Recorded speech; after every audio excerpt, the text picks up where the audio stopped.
The pursuit of excellence requires the all-inness. You cannot 99% it. You have to 110% it. We're in a better position to do this all-inness with ourselves when we're very clear on why we're doing it and there's a strong why behind it. Excellence is no fucking joke. It's going to demand your best. Curiosity allows us to be a fucking student. The minute you stop, you move out of student, you're probably someone who's highly critical, highly judgmental. You're likely very closed. When you're closed, you're likely very rigid. When you're rigid, you're fragile and you're fucking breakable. Curiosity allows us to keep asking questions. It keeps you interested. When you're interested, you're interesting. Real talk, real wisdom. All heart, all in. This is The Roxanne Show. Today's episode is centered on the pursuit of excellence. Excellence is a very deep thing for me. You guys, I have been, really just the idea of excellence truly came into my consciousness at a very young age. I was an athlete growing up, and my father did a really good job of just kind of highlighting what excellence looks like in people and athletes, like performers, artists. And so I always felt a relationship with this sort of pursuit of excellence, because to really pursue excellence, there's some attributes that you need to have. And that's what I want to pull on today, is 5 or 6 attributes that exist in every winning individual who has been pursuing excellence in their life. It sounds almost sort of like unattainable, almost like perfection. But it's actually, I don't think that's the case. I don't think that excellence isn't something that we can't experience and attain. Perfection, truly, I think, is. However, excellence for me is a standard. And I love that standard because, again, in order to really live to this standard, or to be in pursuit of excellence in your life, which is also, I feel like that it goes really well. It partners with mastery, to live with mastery, right? These attributes that I'm going to break down today, that I'm going to share, are essential. They're really non-negotiables. So let's dive into the first one. The first one is clarity. Now, I want to be clear that when I'm speaking about clarity in the pursuit of excellence, I don't mean that you need to have a clear blueprint, all the steps in front of you as you're pursuing whatever it is that matters to you, with this sort of excellence as being the standard, right? No, that's not what I mean. What I mean is that you have to be clear on why you're pursuing it.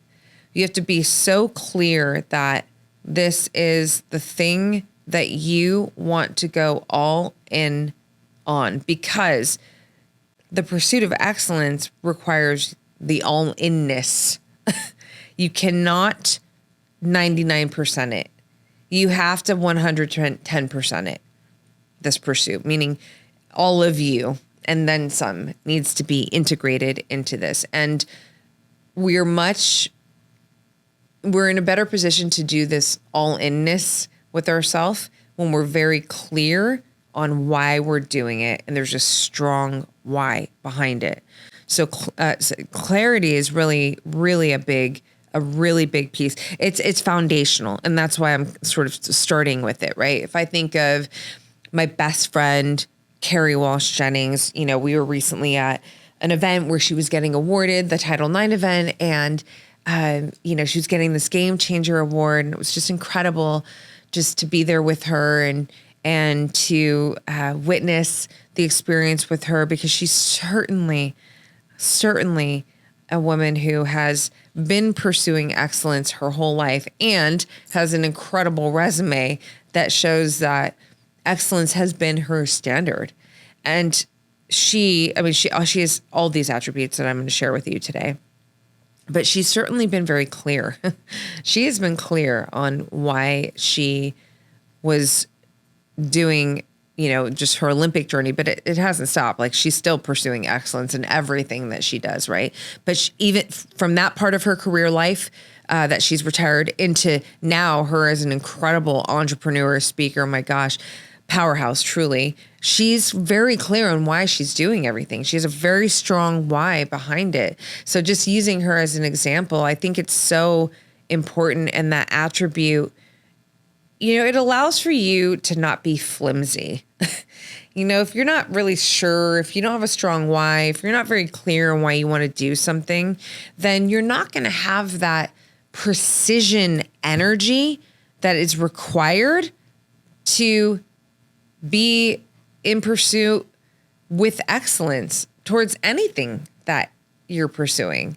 So you want to get very clear. And I know that we've heard this a lot already, like, what's your why? But I wanted to, first of all, it's important. It lives in this, idea of pursuing excellence. So there's no way I couldn't bring it up, but I wanted to give it a little bit more emphasis, a little bit more energy behind it, because sometimes I think in the self-development space, we can hear these things and they become so, just almost like redundant, that it doesn't have the same power. But I wanted to make sure that you really feel, not just hear what I'm saying. You got to get fucking clear. You got to get clear, because 99% won't work. If you're trying to pursue anything with excellence or mastery, it won't work. You need precision, fucking potent energy to be able to persevere through the journey. And so that's number one. The second attribute that every winner, every individual that I feel is admirable, heart-led, who has achieved a lot or is achieving a lot of wonderful things in life, carries an immense amount of courage. You got to have courage. People talk a lot about confidence. I do. But courage comes before confidence. Confidence happens as you're in the thing, pursuing it, working on it, putting the reps in, etc. Courage gets you in the arena, gets you started, makes you pick up the phone and make the call, send the email, start the business, whatever, keep going, get up when you're down. Courage is what does that, right? So courage is one of my favorite attributes. It's so meaningful to me. And there's no way that any one of us can pursue anything with the standard of excellence without having deep levels of courage. It's just mandatory. So courage is the next attribute. Following up with courage is conviction. And this kind of really, you can see there's like a thread, like you get clear, why, you're all in, right? Now your courage is going to put you in the arena with that energy, and you're going to make the moves. You're going to be bold. You're going to take action. You're going to pursue with velocity, with a certain level of intensity that is necessary, because excellence is no fucking joke. It's going to demand your best, and your best is going to be evolving, right? It's not static. It's always changing. Every day, my agenda is to be better today than I was yesterday in as many areas of my life that I can be. And that's not coming from a place of not feeling good enough. It's not that. It's just, no, it's because I'm here to thrive. And part of thriving for me is experiencing my greater and greater and greater potential, right? So being driven to want to experience an even better expression of myself or my skills, the way I do things, whatever. It just, of course, right? But it's especially necessary when we're pursuing excellence, when we really want to win in our lives with mastery, with excellence. So conviction is the next attribute that is so meaningful for me, and is an attribute that I think of like Jordan, again, my girl Kerri. Athletes come to mind very easily. Michael Phelps, Steve Jobs. There's just, you got to have conviction. You got to know why you're doing the thing. And it has to be so clear, and you have to be so steady in it, like so firm with it. Conviction just cuts through the noise. It's the sword, it's sharp. It's the edge. There's truth in it. Authenticity lives in conviction, right?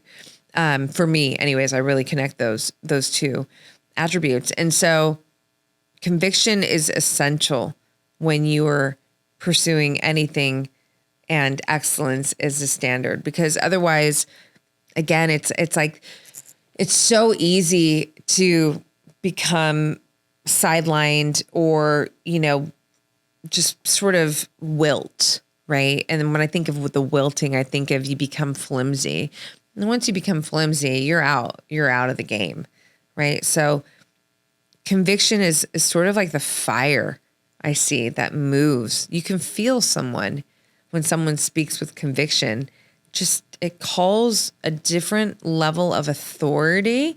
It's not commanding from a performance and demanding sort of energy, but it is commanding from a place of confidence, from a place of authenticity, and from a place of, confidence is it's a perfect word for it.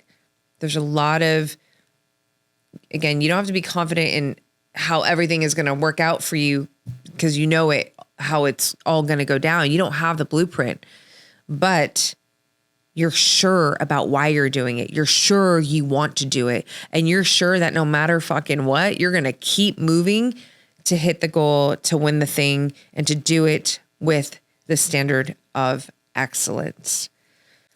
So a lot of people could feel threatened by that, excellence.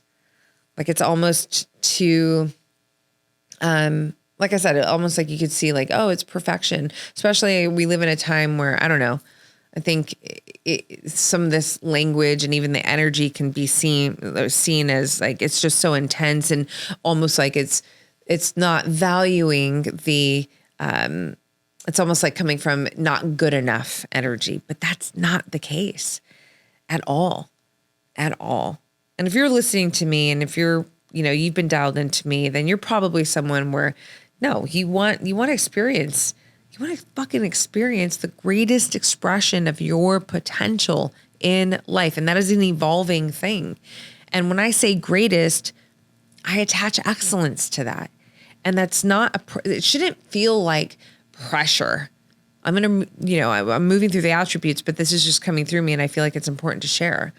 It's not pressure of, I have to win every single time. Let's be clear on that. That's not what this is at all.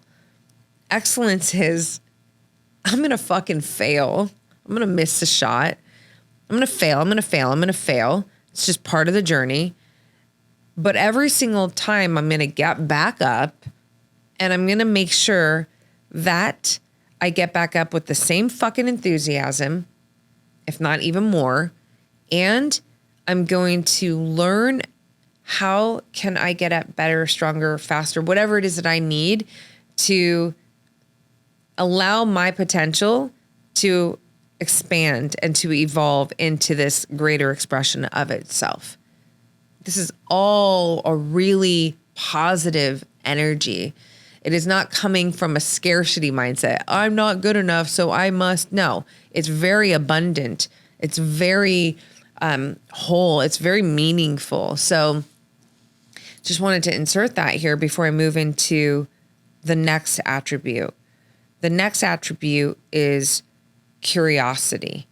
I think curiosity is vital, just period. Forget about even if you want to pursue a life of excellence or, when it's just, curiosity is to me like top 3 superpower that we all have, first of all, and we want to keep so juicy throughout our life, like robust. We want robust curiosity, because Curiosity allows us to be a fucking student.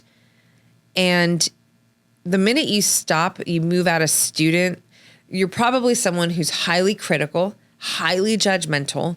When you're that person, you're likely very closed. When you're closed, you're likely very rigid. When you're rigid, you're fragile and you're fucking breakable. You're fragile and you're breakable. When you're curious, you're open. You're going to look at everything as an experiment in your life. It's all material. It's all an experiment. What could I learn from this experiment? What could I learn? How could I utilize this material to be better, to make advancements in my life? Any of that. Curiosity is really an extension, like it extends to creativity, right? It allows us to be more creative.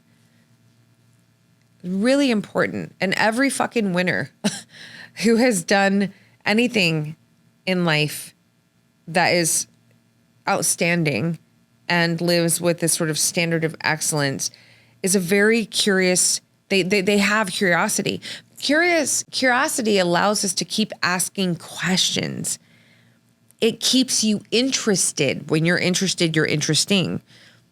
If you're not, like, let's just say you're an athlete and you're not very curious. I mean, you're not asking many questions that are going to allow you to get better at your sport, your skill. So it's it's so huge. Again, not just for a life or pursuing excellence, but for your own life, to keep you feeling like just excited about life and living and curious and playing with your experiences as experiments so that you can extract, really valuable material that allows you to become a greater expression of yourself. So curiosity is an attribute that every heart-led winner who's pursuing a life of excellence absolutely has. And I, again, encourage all of us to have strong curiosity. The next attribute, resilience. Resilience is, man, it's such a big part of my life. It's such a big part of my life. It's the getting back up. I got my ass kicked today and I wake up tomorrow and I'm fucking getting right back into it. I'm recharging myself. I'm not staying down. I'm getting back up and I'm getting right back into the fight, into, the pursuit, into whatever it is that your business, whatever it is that matters to you. Resilience obviously is not just about the pursuit, pursuing anything with excellence. It's just to be a resilient human in life is really important. It's especially important too when you're pursuing something that's really meaningful to you and that you want to do it with your highest and your greatest and your most excellent self. It's necessary. And I'm going to insert this because I feel like I am sort of the PR rep for compassion. One of the greatest qualities and valuable assets that self-compassion gives to you is it supports resilience.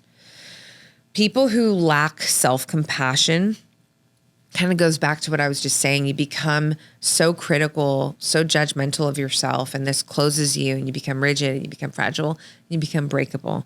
Whereas self-compassion allows you to be more malleable, more, just to soften where it would be easier to close and become hard.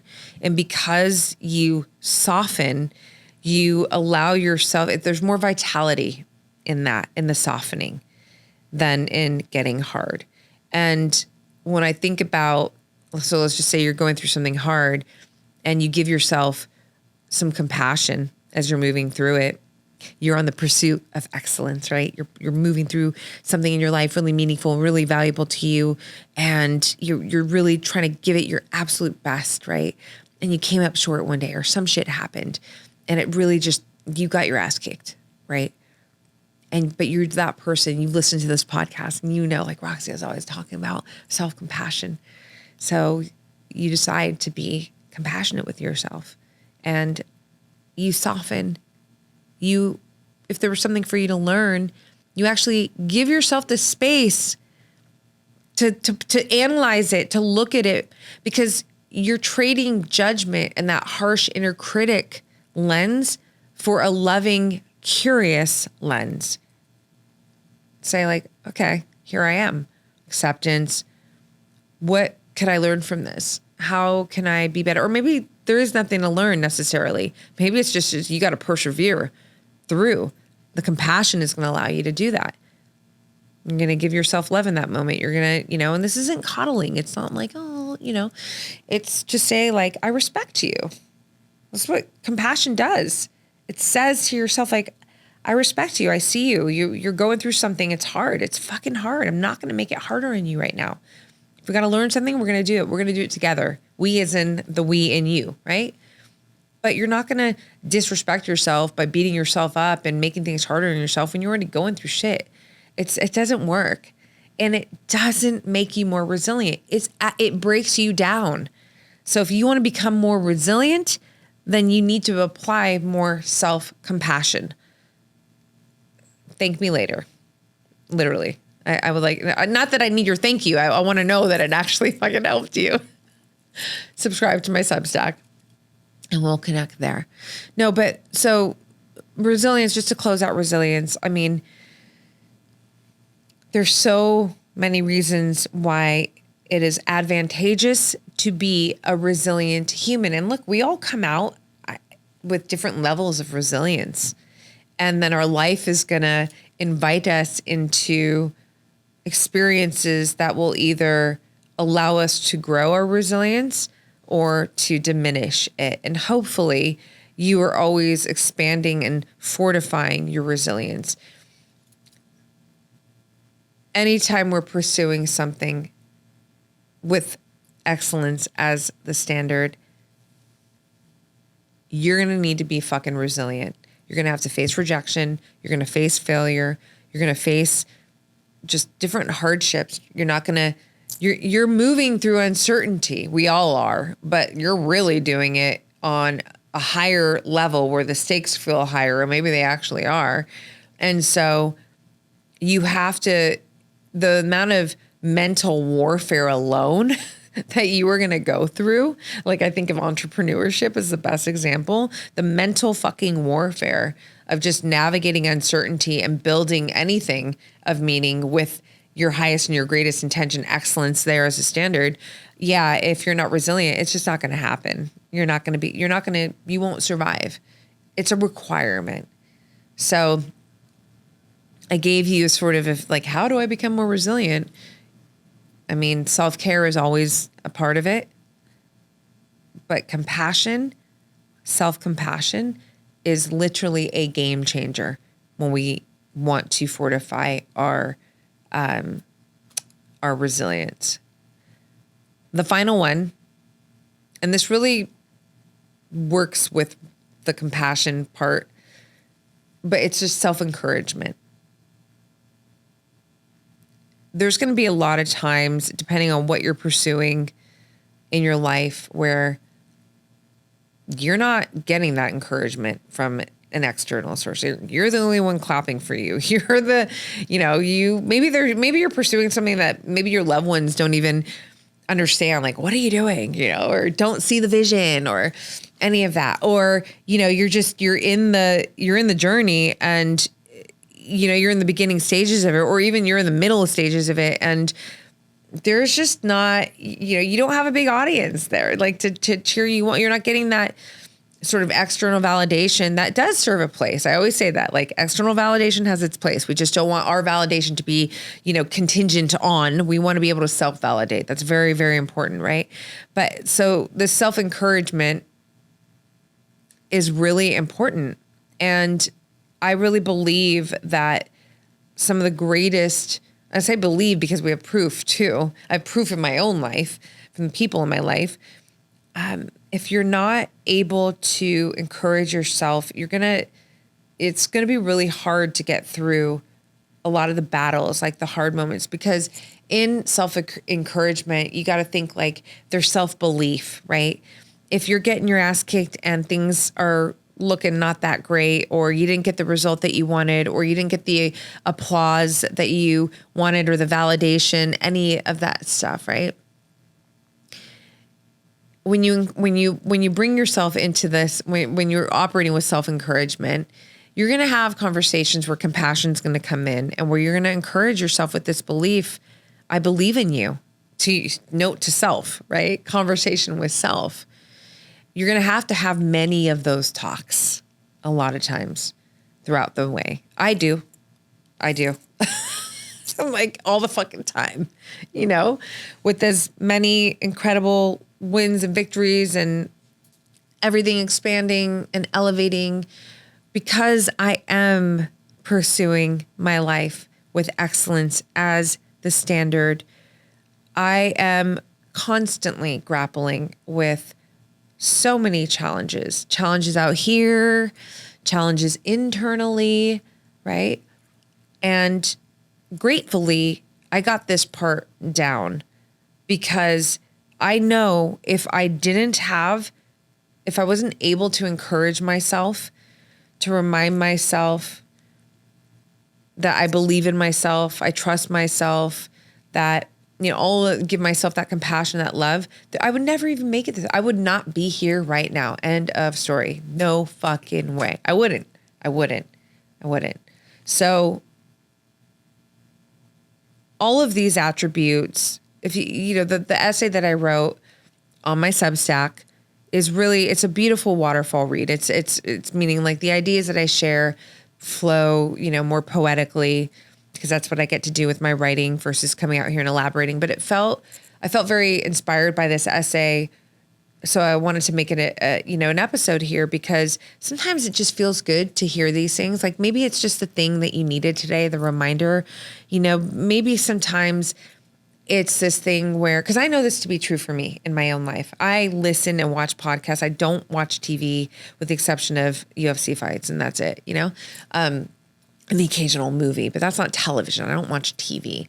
I listen to podcasts. I watch podcasts at night before I go to bed. And sometimes I'm just listening to the guest literally saying something that I already know and I live with and I'm living by, but just hearing I always say words cast spells, right? So it's like the frequency of the message is either reinforcing me. It's giving life force to me in a way that feels really good.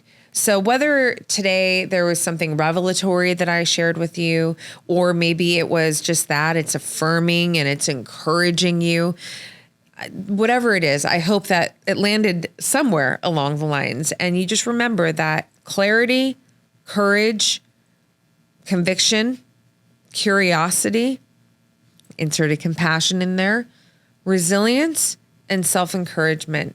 These are attributes that not only every heart-led winner, every individual that lives with excellence as the standard, the pursuit of excellence, right? It's the essay, they all possess. But aside from that, the pursuit of excellence, I will tell you right now that all of these attributes fortified within you, embodied within you, being drivers of your life, will undoubtedly give you a life that feels fucking good, that fills you up, that allows you to experience your greater and greater and greater potential as you are moving through your life. And I know that if you're listening to me, if you've gotten this far in this episode, then that is your intention, and it's on the agenda for you in your life. So high fives to you. Let me know what you think about this episode. The place to connect with me is through my Substack. So Substack, the link is in the show notes. This is where you can leave me a question for one of my Q&A episodes. This is where you will get to read my essays. I publish every single week. If you become a paid Substack member, there's a private podcast exclusive called the Roxy Files on Substack, which is so different from this. It's like almost like voice notes direct to you. There's my really incredible Heart Alchemy writing challenges. No, you do not need to be a writer, but you will be writing through this challenge, and the testimonials will speak louder than me right now. So you'll get all of this information when you subscribe, even as a free subscriber. And there's so many more perks. It's my favorite place on the internet outside of being here in studio for you. So check it out. And don't let excellence be a threat. Let it be a love letter to your future self, to your now self, to your greatest self, because that's what we came here to do, to experience the best of our best of our best of our best. I'll catch you on the next one.